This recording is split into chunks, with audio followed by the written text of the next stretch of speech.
ভাইয়ে ভাইয়ে বিরোধ হয়, মজা নিও না। মুখ থাকতে হাত থাকতে মুখে কি এমন মন্তব্য করো না, আরো লাগিয়ে দিতে যেও না। মিলিয়ে দাও, শান্তি সমঝোতা করে দাও, কারণ তোমরা সবাই হলে দিনী ভাই। আমরা কি দিনী ভাই? মিলিয়ে দিবেন। আমার পেকুয়ার ভাইরা, দুইজন ঝগড়া লাগলে মিলিয়ে দিলে যে কত সব, এটা আমরা অনেকে জানি না। দুইজন ঝগড়া লাগছে, আচ্ছা আপনাদের কোথাও এলাকায় আগুন লাগলে আপনারা কি ঢালেন? পানি। অনেকে ওই জায়গায় তেল ঢালে। এরকম ডাকাইতেছে না? নেই? আগুন নিবানোর জন্য ঢালতে হবে কি? একদল এখানে কি ঢালে? আল্লাহ তাআলা এরকম মাইন্ডসেটের মানসিকতার হওয়া থেকে আমাদেরকে তুমি বাঁচাও। ঝগড়া লাগলে মিলিয়ে দিবেন। কি করবেন? 3 জায়গায় প্রয়োজনে মিথ্যা বলা যায়। কয় জায়গায় মিথ্যা বলতে? তাওরিয়া, মানে কথা একটু ঘুরিয়ে বলবেন। 1 নাম্বার, আপনার ওয়াইফকে খুশি করার জন্য। সে একটু এরকম না বলে একটু কৌশল করে বললে খুশি হবে, ওটা বলা যায়। 2 নাম্বার, জীবন মরণের ব্যাপার, জান বাঁচানোর জন্য একটু কৌশল করে ঘুরিয়ে বললেন, এটা যায়। 3 নাম্বার, দুইজন ঝগড়া লাগছে, তাদেরকে মিলিয়ে দেওয়ার জন্য কৌশল করে একটু মিথ্যা বলা, ঘুরিয়ে বলা যায়। দুইজনের মধ্যে দেখলেন যে সম্পর্ক খারাপ, একজনকে বললেন, ভাই সে তো ওই দিন আপনার ব্যাপারে অনেক প্রশংসা। কি আমার ব্যাপারে প্রশংসা? তার সাথে তো আমার মারাত্মক সম্পর্ক। কি বললো? এই বললো আপনি নাকি এই করছেন, এই করছেন, অনেক প্রশংসা। লোকটার মন খুশি হয়ে যাবে তার ব্যাপারে, ঠিক কিনা? আবার তার সাথে যার ঝগড়া ওরা যে বলুন, ভাই ওই দিন তো সে আপনার অনেক অ্যাপ্রিসিয়েশন করলো, অনেক। সে তো অবাক, কি বলে কি আমার। এই যে দুইজনের ব্যাপারে দুইজনের একটু ভালো ভালো কথা বলে দিচ্ছেন, একদিন দেখবেন রাস্তা দিয়ে হাঁটার সময় একে অপরকে সালাম দিয়ে ফেলছে, সালাম দিয়ে বুকে জড়ায় ধরছে। আচ্ছা নেই, আবার নির্মিশ হয়ে গেছে। আমাদের স্বভাব হইল দুই প্রতিবেশী যদি একসাথে বসে একসাথে হাঁটে, দূর থেকে দেখলে আমাদের জলে। আসলে নেই ঘটে নাকি? এই দুইটার মধ্যে এত মিলকে, এই দুইটার মধ্যে গিরিঙ্গি লাগানো যায় কিভাবে? হ্যাঁ, এই বন্ধুত্ব, ফ্রেন্ডশিপ নষ্ট করা যায় কিভাবে? এরকম মানুষের কথা সবার না, আমাদের অনেকের মধ্যে আসারা নাই। আল্লাহর কাছে তওবা করে এই মানসিকতার জন্য আমরা মিলিয়ে দিব। কানগুলো খরগোশের কানের মতো খাড়া করে শুনুন পেকুয়ার ভাইয়া। বিশ্বনবী বলেন, আলা উখবিরুকুম বিআফদাল দারাজা, আলা উখবিরুকুম বিআফদাল দারাজাতিস সিয়ামি ওয়াস সালাতি ওয়াস সাদাকা। হে আমার উম্মতেরা, নামাজ, রোজা, দান, দেখেন নামাজ, রোজা, দানের চেয়েও বড় কোন শ্রেষ্ঠ ইবাদতের কথা আমি কি তোমাদের বলবো না? সাহাবারা তো অবাক, বলে কি নামাজের চেয়ে বড় ইবাদত, রোজার চেয়ে বড়, দান করার চেয়ে বড় ইবাদত?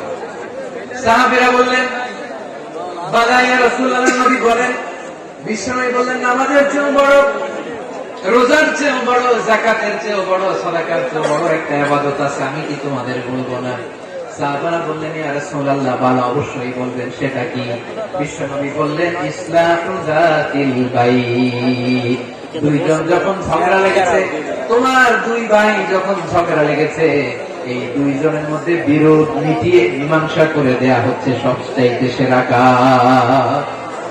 দুইজন ঝগড়া লাগছে, ইসলাহু যাতিল বাইন, দুইজনের মধ্যে মিলিয়ে দেয়া, এটা নামাজ, রোজা, সাদাকার চেয়ে বেশি সওয়াব। সুবহানাল্লাহ। একটু আস্তে। হ্যাঁ, ওয়াত্তাকুল্লাহ ওয়া আসলিহু যাতা বাইনিকুম, সূরা আনফাল। আল্লাহ বলেন, আল্লাহরে ভয় করো, ঝগড়া লাগলে মজা নিও না। ওয়াত্তাকুল্লাহ, আল্লাহরে ভয় করো, ওয়া আসলিহু যাতা বাইনিকুম, মিলিয়ে দিও। তাহলে আমরা মিলাই দিব। রাজি আছেন তো? তাহলে আমরা এক উম্মাহ, এক উৎস থেকে এসেছি, এক দেহ, এক প্রাণ। আমাদের সম্পর্ক বড় মজবুত, শীর্ষডালা প্রাচীরের মতো, কেউ টলাতে পারে না, কেউ ভাঙতে পারে না, ঠিক কিনা? আবার আমাদের সম্পর্ক হলো ভাই ভাই। আমরা ঐক্যবদ্ধ থাকার জন্য দুনিয়ায় এসেছি। কেমন করে ঐক্যবদ্ধ থাকতে হয় দুনিয়াবাসীর শেখানোর জন্য এসেছি। আল্লাহ বলেন, ও নবী, শুধু মুসলমানের মধ্যেই ঐক্য করলে হবে না, প্রয়োজনে ইহুদি নাসারাদের সাথে ঐক্য গড়ে তোলো। কথা শুনতেছেন? প্রয়োজনে আহলে কিতাবদের সাথে ঐক্যবদ্ধ হওয়ার আদেশ দিয়েছে কে? সবাই বলতে হবে, আওয়াজ করে বলেন। আহলে কিতাব, ইহুদি নাসারাদের সাথেও প্রয়োজনে ঐক্যবদ্ধ হওয়ার ঘোষণা দিয়েছে কে? বিশ্বনবী মক্কা থেকে মদিনায় হিজরত করতে গেছেন, ওখানে ইহুদিদের সাথে কোয়ালিশন করেছেন। সুবহানাল্লাহ পড়বেন না? বনু কাইনুকা, বনু নদীর, বনু কুরাইজা, এই 3টা দলের সাথে বিশ্বনবী কোয়ালিশন করেছেন একসাথে। কিন্তু তাদের বিশ্বাসঘাতকতার কারণে তারা বহিষ্কৃত হয়েছে মদিনা থেকে। বিশ্বনবীর এখানে কোনো দোষ নাই, বিশ্বনবী ঐক্যবদ্ধ হতে চেয়েছেন। আল্লাহ তাআলা নবীরে বললেন, নবী তুমি তাদেরকে বলো, ও আহলে কিতাবের ভাইয়েরা, ইহুদি নাসারারা, এসো এসো এসো, আমরা এমন একটা বিশ্বাসের প্রশ্নে একত্রিত হই যে বিশ্বাস তোমাদের নবীরা প্রচার করেছে, যে বিশ্বাস আমিও প্রচার করি, যে বিশ্বাসের কথা তোমাদের পবিত্র ধর্মগ্রন্থগুলোতে রয়েছে, আবার যে বিশ্বাসের কথা আমার কোরআনের মধ্যেও রয়েছে, আসলে ওই কথায় আমরা একত্রিত হই। সুবহানাল্লাহ। তাহলে ভিন্ন ধর্মী তাদের সাথে যখন আমরা ঐক্য করবো, কিসের উপর ঐক্য? একটা কমন ফেইথ, একটা মৌলিক বিশ্বাসের উপর ঐক্য। আল্লাহ তাআলা বলছেন, বলিয়া আহলাল কিতাবি তাআলাউ ইলা কালিমাতিন সাওয়াইন বাইনানা ওয়া বাইনাকুম আল্লা না'বুদা ইল্লাল্লাহ ওয়া লা নুশরিকা বিহি শাইআ ولا يتخذ بعضنا بعضا أربابا من دون الله فإن تولوا فقولوا اشهدوا بأننا مسلمون. قرآن الله أكبر. رب العالمين বিষ্ণুকে ডেকে বললেন, নবী তোমার প্রতিবেশী ইহুদিদেরকে ডেকে বলো, তাআলাউ ইলা কালিমাতিন সাওয়াইন বাইনানা ওয়া বাইনাকুম, ও ইহুদিরা আসো, এক টেবিলে বসি, আসো এমন একটা কথার উপরে আমরা সবাই একমত হয়ে যাই, যে কথা তোমরাও মানো আমরাও মানি, সেটা হচ্ছে আল্লাহ ছাড়া আমরা কারো ইবাদত করব না, আমরা সবাই মিলে ইবাদত করি একজনের, তিনি কে? আল্লাহ ছাড়া কারো ইবাদত চলবে না, আল্লাহর সাথে আমরা শরীক করব না, আল্লাহ ছাড়া নিজেরা নিজেদেরকে রব হিসেবে মানব না। এই তিনটা বিষয়ে যদি একমত হও, চলো আমরা একসাথে বসি, আমরা ঐক্যবদ্ধ হয়ে পড়েন। সুবহানাল্লাহ। তাহলে দেখেন, ঐক্য কি শুধু মুসলমানদের মধ্যে না, প্রয়োজনে অন্য ধর্মের সাথে ঐক্যবদ্ধ হতে হয়। শেষ, আপনাদের ওয়াজ শেষ নাকি? হ্যাঁ, আমি শেষ করে দিই, অনেক রাত হয়েছে। বসতেছে এরকম ওঠা বসা কেন রে ভাই? এজন্য বড় মাহফিল গুলো পছন্দ হয় না। লক্ষ লক্ষ মানুষ আসবে, ওঠা বসা, ধাক্কা ধাক্কি, মারামারি, পুরো মাইন্ডসেটটাই নষ্ট করে দেয়। আল্লাহর ওয়াস্তে করে বলার পর এরপরে উঠতেছে, দাঁড়াচ্ছে। কে বলছে আপনাদেরকে 2 দিন আগে আসতে? রাতে মাহফিল, দুপুরে মাহফিল, সকালবেলা চলে আসবে, দুপুরে চলে আসবে, জায়গা নেই কিছু না, একটু দেখে চলে যাবে। এই যে আগামীকাল ইউটিউবে চলে যাবে, এই যে মুনকার নাকির কেরামান কাতিল শত শত চলে আসছে, এরা রেকর্ড করে কালকে ছেড়ে দিবে, পেয়ে যাবেন। এইখানে ধাক্কা ধাক্কি, মারামারি, উঠা বসাটা ঠিক না। নিয়ম হচ্ছে যারা আসছেন শেষ পর্যন্ত বসে থাকবেন। এটা কোরআনের মাহফিল, কোরআনের মাহফিলের কোন আদবই আমরা রক্ষা করতে পারিনি। আল্লাহ আমাদেরকে মাফ করুন, আল্লাহ ক্ষমা করুন। ধাক্কা ধাক্কি, মারামারি করে, ওঠা বসা করে মাহফিলের সৌন্দর্য আমরা নষ্ট করে দিচ্ছি। আল্লাহর রাস্তায় কয়েকটা মিনিট বসেন। আমি মনে করতেছি এই কথাগুলো খুব গুরুত্বপূর্ণ। মাত্র আর 2-1টা কথা বলে আমি শেষ করে দেবো ইনশাআল্লাহ। আর দেরি করবো না, 2-1 মিনিট একটু বসেন, একটু বসেন, মেহরবানি করে। যে ভাইরা, ঐক্য, আমার দিকে তাকান। আল্লাহর রাস্তে মুখ দিয়ে একটা আওয়াজ উচ্চারণ করবেন, আল্লাহর রাস্তে। চলে যেতে চাইলে চলে যান। আল্লাহর রাস্তে শব্দটা যদি কারো কানে যায়, আল্লাহর নামের ওসিলায় আল্লাহর রাস্তে মুখ দিয়ে আওয়াজ করবেন। আমার দিকে তাকান, আল্লাহর রাস্তে, আল্লাহর রাস্তে। যদি পরিস্থিতি কখনো এমনও হয় শিরকের আড্ডাখানা, আপনি ঐক্য প্রতিষ্ঠার জন্য, ঐক্য রক্ষার জন্য শুধু তাওহীদের দাওয়াত দিবেন, ওইখানে আক্রমণ করবেন না। এটা কোরআনের নীতি। কথা বুঝতে পেরেছেন? সামনে শিরকের কি কথা করেন, শিরকের কি আড্ডাখানা, আখড়া। কিন্তু ঐক্য বজায় রাখার জন্য, গৃহযুদ্ধ এড়ানোর জন্য আপনি শুধু এটা যে শিরক, এটা হারাম, এটা থেকে তোমরা বেঁচে থাকো, শুধু দাওয়াত দিবেন, আপনি আক্রমণ করবেন না। এটা কোরআনের বিধান। সুবহানাল্লাহ করবেন না? এই চমৎকার ঘটনাগুলো আপনারা শোনাইতে পারবেন এরকম বিশৃঙ্খলা করলে। মূসা আলাইহিস সালাম আল্লাহর সাথে সরাসরি কথা বলতেন। ওয়া কাল্লামাল্লাহু মূসা তাকলিমা। সুবহানাল্লাহ, সুবহানাল্লাহ। আওয়াজ করে সবাই বলেন সুবহানাল্লাহ, সুবহানাল্লাহ। এখন বনি ইসরাইল হচ্ছে পৃথিবীর সবচেয়ে গোয়ার জাতি। তারা বলে, মূসা তুমি যে আল্লাহর সাথে কথা বলো আমরা তো দেখি না, তুমি যে কথা বলো আমরা তো শুনি না, তো কি করতে হবে? বনি ইসরাইল বলে, আমাদের মধ্য থেকে 70 জন নিয়ে যাইতে হবে তোর পাহাড়ে। ওরা আইসা যদি কয় হ্যাঁ আমরা শুনছি, তাহলে বিশ্বাস করবো। কত বড় ডাকাত দেখছেন? বনি ইসরাইল। এদের যে গোয়ার জাতি নাই, এত গোয়ার তুমি করেছে মুসা আলাইহিস সালাম। তুমি যে আল্লাহর সাথে কথা বলে আমরা তো দেখি কি করবো, 70 জন আমাদের বন্ধু বান্ধব যে যদি দেখে তারা বলবে ওকে আসো, 70 জন নিয়ে গেল। মুসা আলাইহিস সালাম হারুন আলাইহিস সালামকে খেলাফা দিয়ে গেলেন, আল্লাহ ওনাকে নবী বানালেন। মুসা আলাইহিস সালাম বললেন, হারুন খবরদার, বনি ইসরাইলের মধ্যে তাওহীদের বাণী প্রচার করবা, ঐক্য ধরে রাখবা, বিচ্ছিন্ন করতে দিবা না। চলে গেছে। এইদিকে বনি ইসরাইলের এক দুষ্ট লোক ছিল, নাম সামি। কি নাম? সামি। সে সবাই বললো তোমাদের স্বর্ণগুলো পালাও। স্বর্ণগুলো ফেললো, বনি ইসরাইলের স্বর্ণগুলোকে গলিয়ে সে একটা গরুর বাচ্চা বানালো। গোবৎস। কিসের বাচ্চা? দেখেন গরুর পূজা কিভাবে শুরু হয় পৃথিবীতে প্রথম, গোবৎস পূজা, গরুর বাচ্চার পূজা কিভাবে। সে স্বর্ণ গলি গরুর বাচ্চা করে জিবরাইল আলাইহিস সালাম যে জমিনে এসেছিলেন, ওই ফেরেশতার পায়ের নিচে একটু মাটি সে বুদ্ধি করে প্যাকেটে রেখে দিয়েছিল। সে গরুর বাচ্চা বানায় স্বর্ণ দিয়ে গলিয়ে ওই মাটি এটার মধ্যে ঢুকাই দিচ্ছে বেলতি দেওয়ার জন্য। স্বর্ণ দিয়ে বানানো গোবৎস গরুর বাচ্চার গায়ে যখন সেই মাটি ছুড়ে দেওয়া হলো, এখন বাছুরের ভেতর থেকে ভ্যাঁ ভ্যাঁ আওয়াজ আসতেছে। কি আসতেছে? সবাই তো অবাক। সামিরি বলে, আরে তোমরা যে 70 জন দিয়ে মুসা আলাইহিস সালামকে পাঠাইছো ওইদিকে, এত ঘুরতেছে, আল্লাহরে খুঁজে পায় না, আল্লাহ তো এটার ভিতরে ঢুকছে। নাউজুবিল্লাহ বলবেন না? তোমরা যে 70 জন দিয়ে পাঠাইলা, 70 জন নিয়ে মুসা আলাইহিস সালাম খালি ঘুরতেছে, আল্লাহরে পায় না। পাবে কেমনে? আল্লাহ তো নাউজুবিল্লাহ এটার ভিতরে। সেজদা দাও। এই সেজদা দিয়ে গেল। আল্লাহর নবী হারুন আলাইহিস সালাম বললেন, খবরদার, এটা সুস্পষ্ট শিরক। আল্লাহ সব গুনাহ মাফ করে, শিরকের গুনাহ মাফ করে না, খবরদার তোমরা থামো। কে শোনে কার কথা? কিন্তু যেমন এখন আমরা, আপনারা আমার কথা শুনতেছেন না? শুনতেছেন? হারুন আলাইহিস সালাম বললেন, খবরদার, এই শিরকি কাজে তোমরা সংযুক্ত হইও না। তোমাদেরকে কি মনে নাই আমার ভাই মুসা আলাইহিস সালাম কি বলছে? আল্লাহ শিরক মাফ করে না, খবরদার শিরক করো না, আল্লাহরে ভয় করো। হারুন আলাইহিস সালাম তাদেরকে বুঝালেন, শিরক করো না, আল্লাহরে ভয় করো।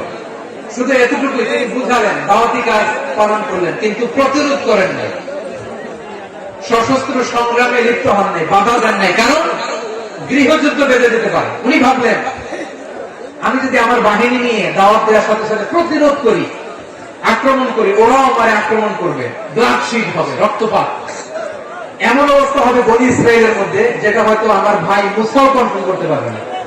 সুবহানাল্লাহ কইবেন না? এক একজন নবীকে আল্লাহ তাআলা কি ইন্টেলেক্ট দিয়ে পাঠিয়েছেন। তিনি ভাবলেন, আমি দাওয়াতি কাজটাই করি, এটা যে হারাম এটা থেকে শুধু বারণ করি, কিন্তু প্রতিরোধ না করি। আমি যদি ঐক্য ধরে রাখতে পারি, বাকিটা আমার ভাই সামনে নেবে। সুবহানাল্লাহ। হারুন আলাইহিস সালাম প্রতিরোধ করলেন না, বনি ইসরাইলের মধ্যে গৃহযুদ্ধ বেঁধে যাওয়ার আশঙ্কায় প্রতিরোধ করলেন না, আক্রমণ করলেন না, শুধু দাওয়াত দিলেন। মুসা আলাইহিস সালাম আল্লাহর সাথে কথা বলে যখন ফিরে আসলেন, দেখলেন বনি ইসরাইলের অধিকাংশ লোক মুশরিক হয়ে গেছে। মুশরিক হয়ে গেছে। মুসা আলাইহিস সালাম রেগে গেলেন। রেগে প্রথমে বনি ইসরাইলদেরকে অ্যাটাক না করে ভাইয়ের দাড়ি ধরলেন। হারুন আলাইহিস সালামের দাড়ি আর চুল মেজাজি নবী ছিলেন।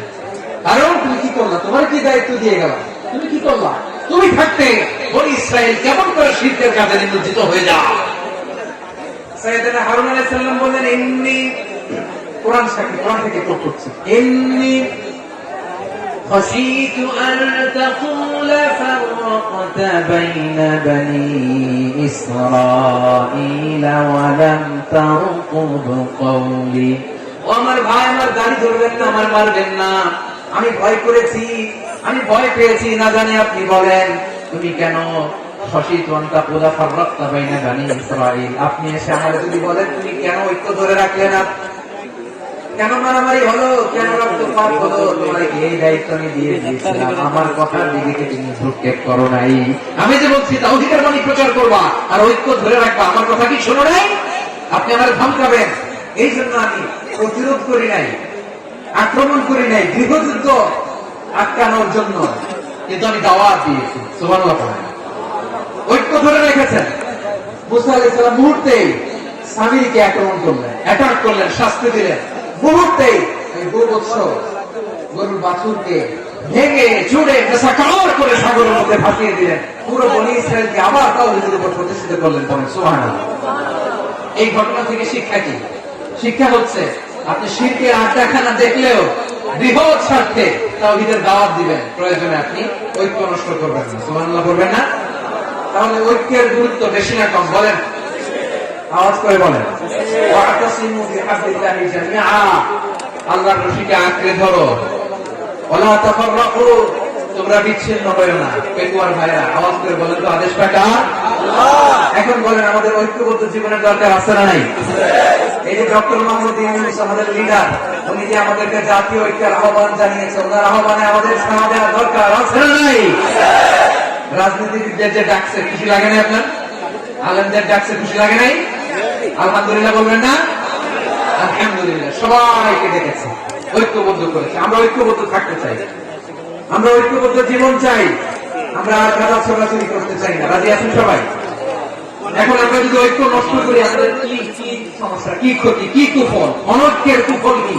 কয়েকটা কুফলের কথা বলে শেষ করবো। প্রিয় ভাইরা, what are the drawbacks and these advantages of division, social and political division in the society? আমরা যদি বিচ্ছিন্ন হই, একে অপরের মারামারি করি, একজন যদি আরেকজনের কাঠের ফতোয়া দেয়, আমাদের কি ক্ষতি? শুনবেন? কথা কয় না, শুনবেন? এক নাম্বার ক্ষতি হচ্ছে, আমরা যদি বিচ্ছিন্ন হই, আমাদের শক্তি কমে যাবে, আমাদের পাওয়ার আমরা হারাবো। আমাদের কি হারাবো? পাওয়ার। মনে রাখবেন, যখন আমি একা থাকি তখন আমি ব্যক্তি, যখন আমরা সবাই মিলি তখন আমরা শক্তি। এই শক্তি নিয়ে আমাদের সামনে এগিয়ে যাওয়ার দরকার আছে না নাই? তাহলে আমরা যদি বিরোধে নিজেরা বিরোধে লিপ্ত হই, আমাদের ক্ষমতা, পাওয়ার ছুটে যাবে। আমরা এই পাওয়ার হারাতে চাই না, ঠিক কিনা বলেন? রব্বুল আলামিন ঠিক তাই বললেন। রব্বুল আলামিন বললেন, খবরদার, ওয়াতিউ আল্লাহ ওয়া রাসূলাহু ওয়া লা তানাযাউ ফাতাফশালু ওয়া তাযহাবা রিহুকুম ওয়াসবিরু ইন্নাল্লাহা মা'আস সাবিরিন। আল্লাহর আনুগত্য করো, নবীর আনুগত্য করো, কিন্তু খবরদার নিজেরা বিরোধে লিপ্ত হয়ো না, নিজেরা মারামারি করো না, তাহলে তোমাদের শক্তি কমায় দিবে কে? তোমরা সাহস হারাবা, তোমাদের শক্তি কমে যাবে, পাওয়ার কমে যাবে। তাহলে আমরা যদি নিজেরা মারামারি করি, আমরা নিজেরা যদি বিচ্ছিন্নতা লিপ্ত হই, আমরা যদি মতানৈক্য করি, তাহলে আমাদের শক্তি কমে যাবে, ঠিক কিনা? আমরা শক্তি কমাবো। আচ্ছা, ছোট্ট একটা বাঁশের কঞ্চি যদি আপনারা দেয়, পায়ের মধ্যে ধাক্কা দিয়ে ভাঙতে পারবেন না? এরকম বাঁশের কঞ্চি যদি 20টা একসাথে জোড়া লাগাই দেয়, ভাঙতে পারবেন? কথা বোঝে নাই মনে হয়। চিকন একটা বাঁশের কঞ্চি দিলে ভাঙা যাবে না? এরকম চিকনই 20টা বাঁশের কঞ্চি একসাথে লাগাই দিলে ভাঙতে পারবেন? কারণ যখন আমি একা থাকি তখন আমি ব্যক্তি, যখন আমরা সবাই মিলি তখন আমরা আমরা যেন শক্তি না হারাই। আমরা বিরোধে লিপ্ত হলে আমাদের শক্তি কমে যাবে। এই হচ্ছে 1 নম্বর ডিসঅ্যাডভান্টেজ। 2 নম্বর ডিসঅ্যাডভান্টেজ হচ্ছে, আমরা নিজেরা বিরোধে লিপ্ত হলে অন্যরা আমাদের মাথায় কাঁঠাল ভেঙে খাইতে সুবিধা হয়। কথা বলেন নাই? আমরা যদি বিরোধে লিপ্ত হই, তাহলে পরাশক্তিগুলোর সুবিধা, তখন আমাদের কাউকে দিতে হবে ট্রানজিট, কাউকে দিতে হবে সেন্ট মার্টিন, কাউকে দিতে হবে দেশের অর্ধেক চিল্লায় বলে ঠিক কিনা? নিজেদের প্রবলেম সলভ করার ক্যাপাসিটি আমাদের আর থাকবে না। আমরা যদি বিরোধে জড়াই, আমার কলিজার টুকরা পেকুয়ার ভাইরা, আমরা বিরোধ করব না,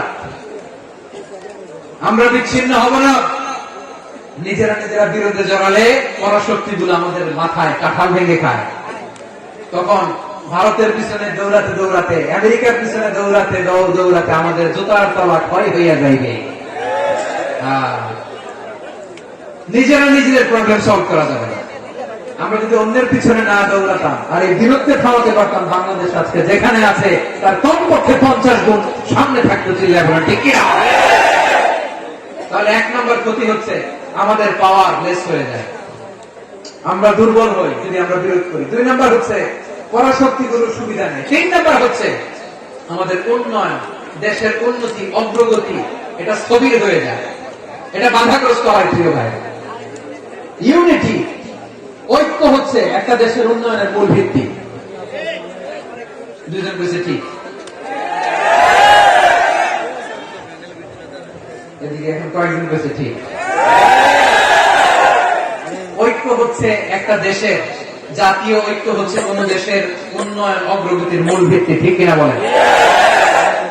unity, unity of a country, এটা হচ্ছে একটা সাস্টেইনেবল ডেভেলপমেন্ট, সোশ্যাল স্ট্যাবিলিটির জন্য এটা অনেক গুরুত্বপূর্ণ। এজন্য বিরোধের কোন স্থান আমরা দিব না, আমরা ঐক্যবদ্ধ থাকবো ইনশাআল্লাহ বলেন। আর কখনো কাউরে কাফের বলে গালি দিবেন, তুই জাহান্নামী বলবেন, ঝগড়া লাগলে লাগাই দিবেন, কি করবেন? মিলাই দিব, আওয়াজ করে বলেন কি করবো? ভাইরা, এই বিরোধ গত 50 বছর তো আমরা দেখেছি, ধর্মীয় অঙ্গন বলেন, সামাজিক অঙ্গন বলেন, রাজনৈতিক অঙ্গন বলেন, এই বিরোধ আমাদেরকে শেষ করে দিয়েছে। এই 24-এর ছাত্র নাগরিক অভ্যুত্থানের পরেও যদি সেই বিরোধ আমাদেরকে খায়, তাহলে এতগুলো তাজা জেনজির রক্ত বৃথা যাবে, চিল্লায় বলো ঠিক কিনা? আমরা এই রক্তগুলোকে বৃথা দিতে চাই না, বৃথা যেটা দিতে চাই না, আমরা ঐক্যবদ্ধ থাকতে চাই। রাজি আছেন? আমরা আর কাদা ছড়াছড়ি করবো না। অনেক হয়েছে আন্না, এবার থামুন, অনেক হয়েছে আন্না। প্রথমে আমি এদেশের সম্মানিত আলেম সমাজকে বিনয়ের সাথে অনুরোধ করব, আসুন আমরা ঐক্যবদ্ধ হই।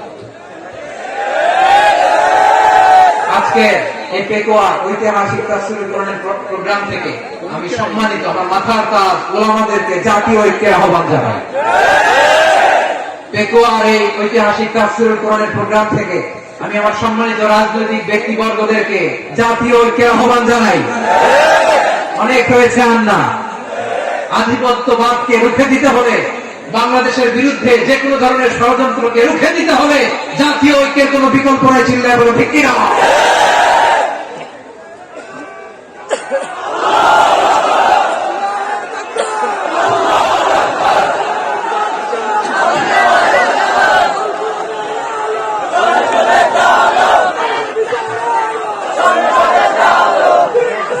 আমার প্রিয় ভাইয়েরা, আমার ভাইয়েরা, আর কাদা ছড়াছড়ি করবো না ইনশাআল্লাহ বলেন। আল্লাহুম্মা ফাশহাদ, আল্লাহ তুমি সাক্ষী থাকো, আল্লাহ তুমি তৌফিক দাও, আওয়াজ করে পড়েন আমিন। আর একে অন্যকে কাফির বলে গালি দিব না, ঠিক কিনা বলেন? রাজি আছেন? ধ্বংস করে দিয়েছে আমরা আমাদেরকে। আপনারা হালাকু খানের নাম শুনেছেন? মঙ্গল অধিপতি হালাকু খান বাগদাদের আমাদের বিশাল দারুল হিকমা লাইব্রেরিকে ধ্বংস করেছে। 10 লক্ষ মুসলমানদেরকে কত টাকা করে গণহত্যা করেছে জানেন? আমাদের সভ্যতা সূতিকাগারের কেন্দ্রবিন্দু ছিল বাগদাদ। ইরাকের বাগদাদে যেদিন সে রক্ত দিয়ে হোলি খেলা করে, রক্তের হোলি খেলা যেদিন হয়, ওই দিন বাগদাদে বাহাস চলতেছিল। বাহাস কি চলতেছিল? আপনাদের এলাকায় বাহাস আছে? এই প্রচলিত বাংলাদেশের যে বাহাস, এটার সাথে ইসলামের কোন সম্পর্ক আছে? এই পর্যন্ত বাহাসের পরে পরাজয় বরণ করছে দল আপনারা পাইছেন? আমি পাইনি। প্রত্যেক দলই বাহাসের পরে সংবাদ সম্মেলন করে বলে আমরা জয়লাভ করিয়াছি, ওনারা পালাইয়া চলিয়া গিয়াছেন। আসলে নাই? কারণ সত্য জানার জন্য, সত্য মানার জন্য আসে না, নিজের জ্ঞান জাহির করার জন্য বাহাস করে, বিপক্ষ দলের আলেমকে ছোট করার জন্য বাহাস করে। এই বাহাসের স্থান ইসলামে নাই, চিল্লায় বলো ঠিক কিনা? এই সমস্ত বাহাসের দিন শেষ, ঐক্যবদ্ধ হওয়ার বাংলাদেশ। হালাকু খান দারুল হিকমা লাইব্রেরি জ্বালিয়ে পুড়িয়ে সব দামি দামি বইগুলো, আমাদের দামি দামি ঐতিহাসিক তুরাসিক বইগুলোকে 10 নদীতে ফেলেছে। পুরো 10 নদী কালো হয়ে গিয়েছে। 10 লক্ষ মুসলমানকে গণহত্যা চালিয়ে এই রক্তের বন্যা যখন 10 নদীর পানিতে মিশে গিয়েছে, 10 নদীর পানি লাল হয়ে গিয়েছে। যেদিন বাগদাদে গণহত্যা চলে, ওই জন্য বাগদাদে বাহাস চলতেছিল। কিসের বাহাস জানেন?